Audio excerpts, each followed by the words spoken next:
Галим зоотехник Елизавета Федоровна безне фатирында балалары, якыннары янәшәсендә каршы алды. Бергә очрашкач сөйләр сүзләр һаман да яшьлеккә, эшләгән елларга әйләнеп кайта.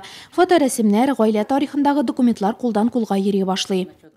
Указом Президиума Верховного Совета Татарской ССР от 4 августа 1977 года 1900 за заслуги в развитии общественного животноводства товарища Алипова Елизавете Федоровна присвоено звание заслуженного зоотехника Татарской ССР. Галим зоотехник дип әйтүебез юкка түгел. Ерепкина авылы кызы Якушкина мәктәбен тәмамлагач, Ульян авыл хуҗалыгы институтында белем алып, шундый белгечлек буенча дипломлы була. 22 еллап элеккеге дружба, аннан соң Хафизов исемендәге итеп үзгәртелгән колхозда зоотехник селекционер булып эшли.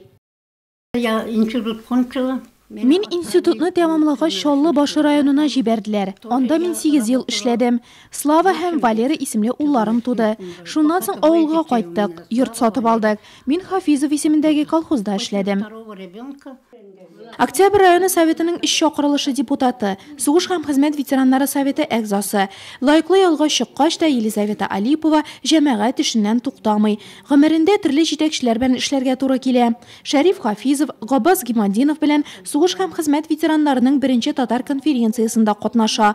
Анда ул чыгыш ясарга тиеш була. Шул вакыттагы каушауларын җиңәргә булышканы өчен ул бүген дә Минтимер Шәймиевка рәхмәтле. Шәймиев очень уважал. Шәймиев безнең колхозга еш килә иде. Без аралашып тордык. Съездда утырганда бер рәткә туры килдек. Ул миңа киңәшләрен бирде. Мин чыгыш ясадым. Бөтен зал дәррәү торып кул чапты. Она очень энергичный, позитивный. Ул бик энергияле, тормышны яратучан. Без аны үз арабызда идарә итү пульты дип атап йөртәбез.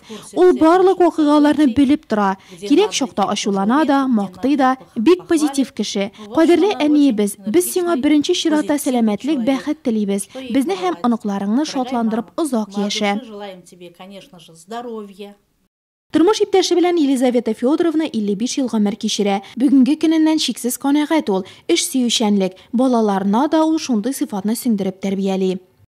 Работать они, конечно, родители с детства. Әти-әниләр безне бала чактан эшләргә өйрәттеләр. Терлекләрне дә карадык, утын да әзерләдек. Шундый эш сөючән булып үстек. Әти-әниебезгә, безгә тәрбия биргәннәре өчен зур рәхмәт.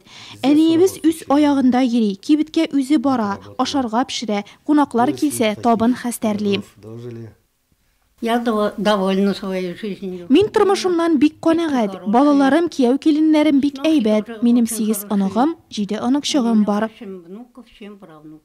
Когда я пришла, мне было 18 лет. Аларның гаиләләренә килгәндә миңа 18 яшь иде.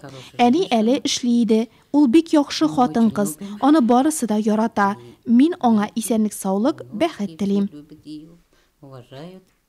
Татарча матур итеп сөйли, дус ишләре арасында да башлыча татарлар. Елизавета Федоровна тату яшәүдән, яраткан эшеңне башкарудан да кыйммәтлерәк нәрсә юк дип саный. 85 яшьлек ат казанган зоотехникка карап, моның белән килешмичә булмый.